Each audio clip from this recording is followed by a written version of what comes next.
Hello everyone, and welcome to a new banner in-depth review.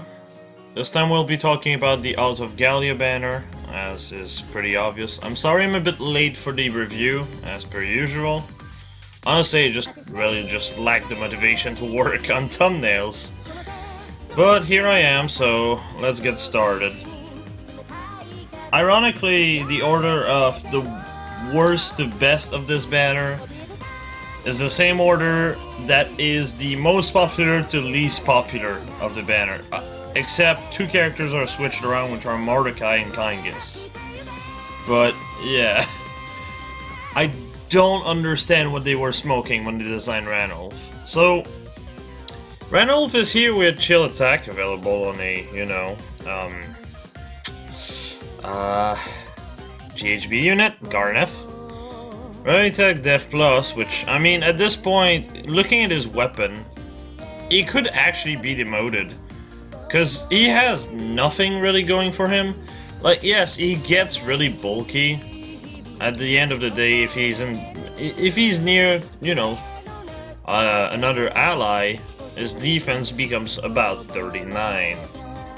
Okay, that's pretty good. And his attack jumps to 33. Again, yeah, okay, that's kinda good. The problem is, if you compare him to, well, Caden, you have a very similar offensive stat line. The only thing that really makes him, like, shine is the fact that his defense is really high. And that's great that his defense is really high, but at the other side of the spectrum, you have, Caden able to have a decent amount of res as well as defense, instead of just being able to excel in one and not both. And the best way I can really describe Ranulf is like a mix of Pane when it comes down to having stats himself, and a mix of Caden, except, Caden buffs about 4 times as much as Ranulf can. Granted, it does require support, but then again, why wouldn't you run him if that's the case? And he already comes with a lane skill buffing speed and res, so all he has to have is attack and def. And the thing with Caden is that's super easy to get. Attack Tactic is on a 3-star unit. Def Tactic is a seal. You can have both on the same unit. Then you just swap with literally anyone, backward or frontward. And he's going to have 6 across the board, buffing everyone around him by 6 in every stat, and whoever he swapped with get also 6 to all stats on top of it. No matter how you look at it, when it comes down to buffing utility, Ranulf is really puny by comparison. And the rest of the weapon is just the typical cavalry stuff, which cats that can get in forest. What is this? Whatever. Just whatever. Word base is fairly inconsequential in the grand scheme of things, so I won't even talk about that all that much. It's good to buff Kangas, I guess, but that's really it. So, yeah, that is about it. There's not much to really talk about when it comes on to Ranulf. His weapon is really the only thing that makes him somewhat unique, but then if you compare him to a unit like Walhart, which has a much better pref, a pref that basically gives him 4 across the board instead of 3 and 2 stats, well, it's not that great. And Walhart has a stat line very similar outside of speed, but the thing with Walhart is that you can actually push his speed to really good amount, like 45 speed type of amounts. So Ranulf, in eye hand, where you actually plus 10 the guy, his speed tends to be overkill, and that's another problem. Thankfully, his weapon does not buff his speed, so it's not nearly as bad as it could be, but it's still overall a bit underwhelming. So, moving to the comparison, let's put Caden and Ranulf side by side, because that's the best way I can really put it. Ranulf will have an extra attack point and an extra speed point over Caden as long as, someone is near him with the pseudo bond effect. Honestly, it should have just been a 5 buff to him, Hell, even the drive should have been 5, I feel like. He would have been a lot better as a result, but as he is, it's like, you have to basically babysit him to get 3 to both attack and def. In a weird way, which sometimes can actually fuck you over if you plan on just tanking with him. For example, someone proc Gale Force on him, and he just doesn't have the attack to kill him off, which is very likely because the attack he has is fairly low, which is just a problem Ranulf has in general. And also the fact that he's a cavalry unit that needs to have a unit near him if he wants the 3 attack and 3 defense. Cavalry are overly offensive unit that usually just jumps in the front lines. How does that work? It's very, very clunky and awkward as a result. That's not to say he would be horrible, but if he was an infantry unit, it would be a lot better. Well, for one thing, he would have 10 more BST to play around, maybe an extra like 4 or 5 attack and 5 or 6 res, maybe, I don't know. But more importantly, you would want to stick around the people a lot more because it would be an infantry unit.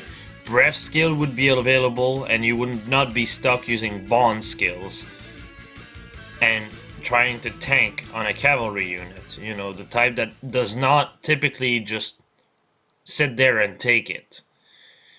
In a way, it can be very clunky and awkward in the same way as Pane is, so I guess the comparison I made with Pane was fairly accurate. And like I said, he's kind of like a mix of Pane and Caden, and just doesn't really push either side really well, so at the end of the day he's just a worse case of both of them. Though he has better stat than Pane, so therefore his weapon is better. It also keeps him on a leash next to people, which just hurts him considering he's a cavalry unit, as I said. As for builds, don't expect to see builds around. I'm really sorry, but I can't do anything with this. Unit Builder is still out of commission, so I can't do anything about it. I'm sorry. So, yeah. Moving on to Leaf. Well, I do consider her to be the second worst unit of the banner, even though at first she looked to be really promising. It's just... at least the unit that beats her are all 5-star exclusives. Well, not beat her, but at least tie her or do about the same thing easier. You know, that kind of thing. So her weapon is not bad. It's a solo skill that, well, here's the problem. Attack speed solo is not good on her. On merge, she hits 53 speed. What's the point? She has 38 speed. Her weapon gives her 3 extra speed, so she jumps to 41. You probably use her in a cav team, so you have own cavalry, so that's 47 speed. And then her weapon gives her an extra 6 speed on top of it, because it's attack speed solo. So at the end of the day, you're looking at, well, 53 speed. Again, what's the point? She would be a lot better if her solo was attack def solo. Granted, this effect is a lot better than Ranulf's since she doesn't have to stick around people. This gives her a lot more freedom in the sense that you can be initiating, and since you don't have access to Flashing Blade, God forbid Cass would be infantry unit. Oh wait, Mordecai is, for whatever reason. Anyway. So because she's a cav unit, she's more hyper offensive. As long as she's transformed, she also reduces the enemy's attack and defense by 4, which is really good. Break their follow-up, which I mean doesn't mean shit considering she doubles everything in their mother, but it's still worth mentioning. And then she has speed def solo to hit that 59 speed on merge. Are you fucking kidding me? 59 speed, you don't need this shit. Get that shit off her. At least her weapon is really good. and just guarantees that you can just use anything else than what her A skill is, because that's just so overkill. Ideally, you'd want Attack Def Solo as her A skill, and I guess that's kind of it. Really, at the end of the day, that just makes her bulky enough to proc Gale Force. Probably Mystic Boost would be a good idea, because then you can stay at full health. Hit, proc Gale Force, get the fuck back, stuff like this.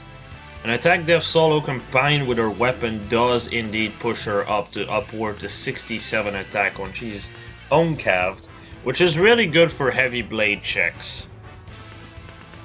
The problem though is then she becomes just a, well, I hope to shit I kill whatever I hit. But at the same time, if she had Attack Def Solo as her A skill, she would be able to survive so many things, like just survive the one hit that they do, and then just fuck off anyway, or just attack something else, or finish what she started. So I guess the follow-up effect is really good in that case, because Quick Repose Blue unit would be able to kill her, but this actually just cancels that. It also makes her bulk a bit better in general, 36 defense, but her res is still just as bad, so well, technically it's 23, 29 with buffs, but even that is still fairly shaky. Everything else looks about right. And as you can see also to the top right, the rate of off-banner reds has lowered drastically. That's because the bloat of the red pool has literally went from 42 to 19. Let that sink in. Sadly, those rates will not be consistent. What I mean by this is, that's the rate for like new banners so far. But any other banner will be basically 3.8 to 4% chance of getting Pity Fisted. So, yeah, that's fun. But yeah, moving on to comparison. Now, I want to stress one thing. If you compare Leaf to Sigbert, Sigbert has kind of the upper hand in the sense that mobility is not hurt whatsoever, in the sense that he does not rely on having no one around him. That can actually backfire on you sometimes. This is also one of the reasons my Jamkey does not have attack speed solo, despite me having 2 spare. Erica, because I like to at least, you know, have the freedom of movement. But just like that, you could be stuck next to someone. This is rare considering the playstyle of Cavalry, but it's worth mentioning. If she has no one around her and she is transformed, she will outperform Sigbert, however. Other than that, she does slightly worse. That's kind of just what it is. It comes down to... It really just boils down to the situation here and how you use her. But typically she'll do better than Sigbert. Now, Erica on the other end,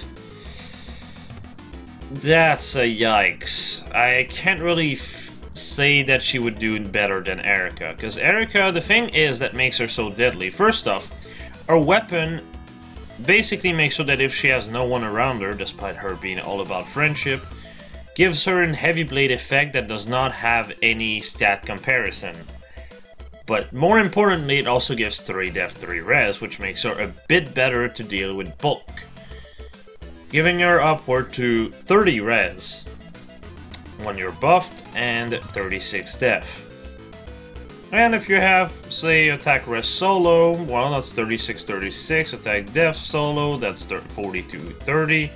You get the idea. It's a bit more consistent on terms of bulk, but more importantly, you also have access to the B skill. Lunar Brace is an insane B skill. There's no if, when, or but. It's just a really, really strong B skill, allowing her to basically run Black Luna as a cav unit, and the weapon is self-sufficient to proc it. Because it gives 2 charge, get hit, that's 1 charge, and then you proc. Leaf will do about as well as Erica when it comes down to a Gale Force set, which is also another very popular set for Erica. I say it's about equal, though at the end of the day, if it wasn't for the weapon giving extra charge, Leaf would probably do better than Legendary Erica. What gives the edge is the fact that our weapon already has it, which means your seal slot is completely open to whatever the fuck you want to run. The second death blow becomes a seal, this will be all the more apparent. Because the second death blow becomes a seal, well, that attack difference becomes awfully slim. Granted, as is, Leaf does have an extra, what, 8 attack? Technically, 12 attack if she's transformed. So, it's worth mentioning. It's definitely a bit of a shaky comparison, but I do have to say Black Luna does wonders when it comes down to Erica's potential. So, I'd say they're basically kind of equal. It really depends on the situation and what you're having to deal with. The main thing that really makes Leaf stand out is the stupid transformation effect, as dumb as it sounds. It's what really pushes her, potential-wise. Moving on to Mordecai, the second best unit of this banner, as weird as this is. Now, Mordecai is the only unit of this banner that has a genuinely broken weapon. Outside of Kangas, I guess to some extent. But Saber-Tooth Fang is disgusting. There's so much good things about this weapon. Granted, it also hurts him in terms of flexibility, because that's the only weapon you have, but that's just par for the course with beast units. I'm gonna start by saying this. Mordecai ties Brave Hector for the most defense out of any blue unit of this game. Let that sink in. He's an infantry unit.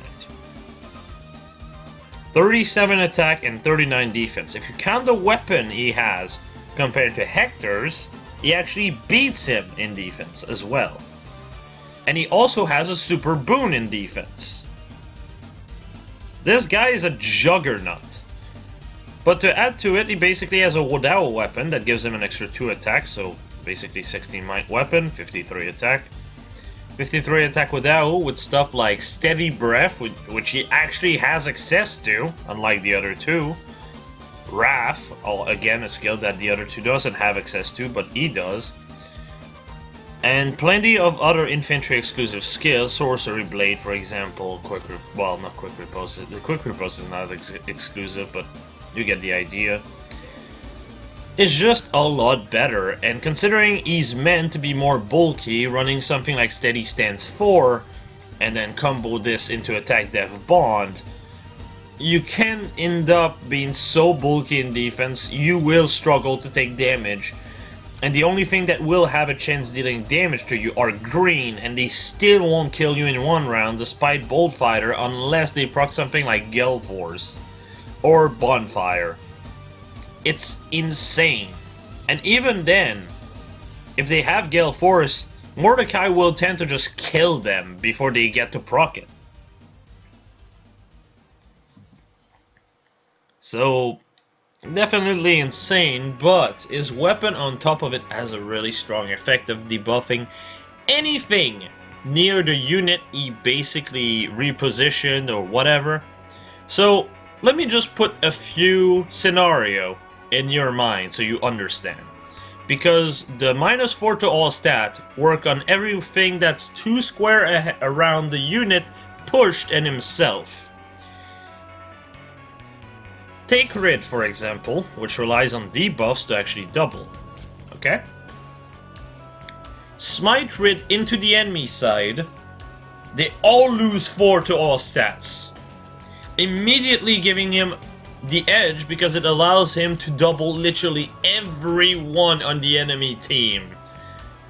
If he can kill anyone, and in less than, you know, in more than one hit, he procs Gale Force. If he procs Gale Force, he kills something else. And on top of that, everything that's around Rid will typically also lose 7 attack, because Attack Smoke is the best C skill he has.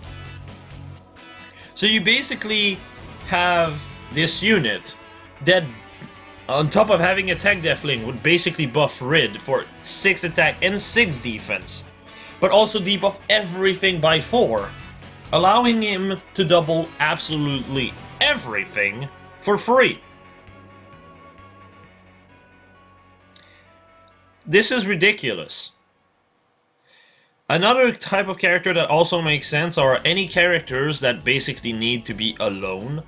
You could just smite, say, Wall Heart into a pack of enemy, and not only do you debuff everyone by 4, but your Wolfberg procs, and then you get 4 to all stat on top of it. This opens so many things you can do with it. Or hell, have another situation here. Ephraim, which needs to be not around anyone. Well, you just smite him there, he's alone, so he doubles everything. And if they have anything like Wary Fighters or anything of the sort, and that also applies to Rid, it allows them to double through say Wary Fighter a lot easier, because then the speed is lower and they have a follow-up effect. This is extremely nasty, and that's why I consider his weapon so good. That's why literally when the banner dropped, I was like, it's either Ranulf demotes or no one demotes. There's no way in fuck that Mordecai gets demoted. That weapon is just too strong. Hell, if he gets demoted, hell yeah, I'm going to +10 his ass. I love Mordecai. He's probably my favorite of the bunch when it comes onto this entire banner. So I would have literally no problem +10ing him. But I don't expect it. Despite his kit being kinda lackluster outside of Attack Def Link. And, you know, the very, very broken ass weapon.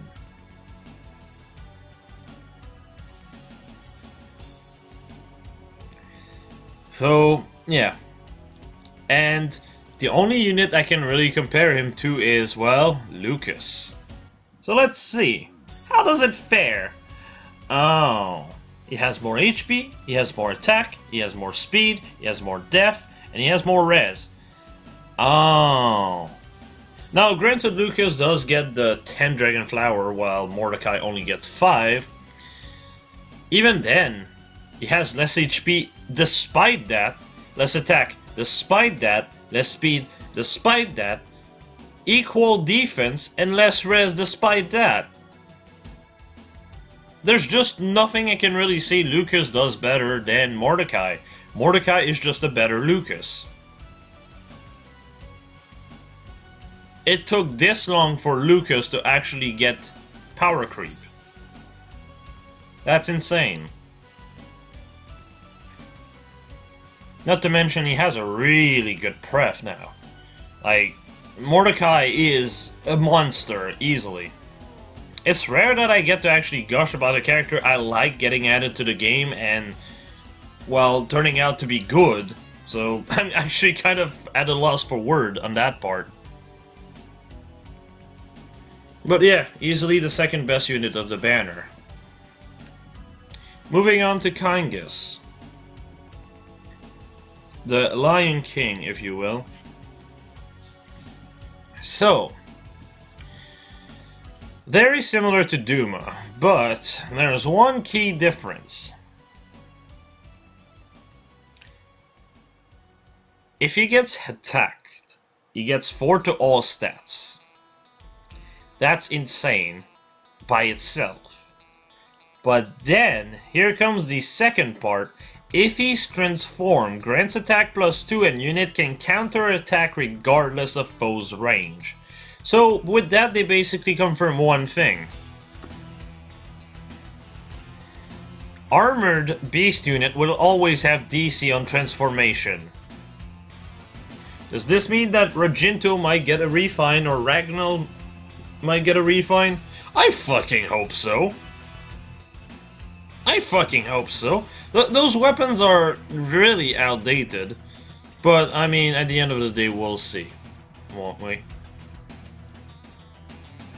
Needless to say, that weapon is insane. You can actually build Kangas as a speedster as well, pretty well.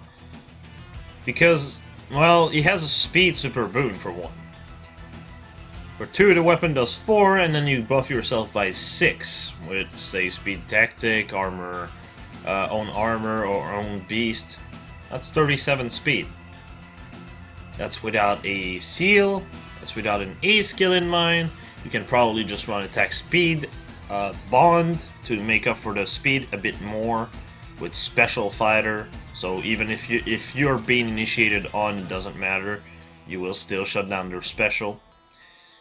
And distant death 4. Now, the GHB Tempest Trial tier list will have a different set that I did not imagine this character to, well, Loki to get. But it actually makes our tank set work. So this skill is really good. One of the biggest problems that Mage Counter would have were that if they had to deal with a Blade Tome, even if they had something like 60 res, if they had like around 40 HP, they would still die. Despite having 60 res, because that's just how broken Blade Tomes are. Distant Death completely nullifies buff, which means that Blade Tomes hit like a wet noodle. So that's insane. That's a huge increase. A huge buff for, well, any of those guard bow. Like, for example, Faye. Faye got a huge buff from that skill.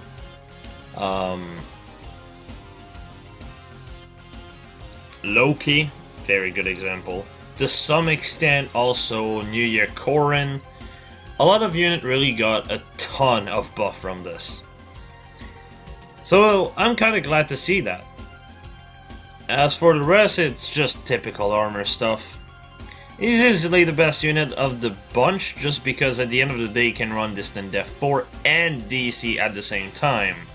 And he's colorless, so he doesn't have to deal with, you know, color disadvantage. Some people want to also say he's better because, well, he's not a dragon, therefore he doesn't have the weakness associated to it, which might as well change to the comparison. I disagree with that statement for many reasons, but let me just put it in a way that's really easy to digest. We have dragon killers right now. They are few and far in between. Do you really think we won't get beast killers down the line? Or even later in like 1 or 2 months? Then you'd be foolish. An absolute foolish idea. They are definitely going to add beast killers at one point. There's no doubt in my mind. Jill has not been added yet, and she's probably going to have a beast killer. That's just how things go. And armor killers are far more present than falchions in general. Unless, you know, one of said falchion user is a bonus unit. Both in A4 raid and in arena, it doesn't really matter.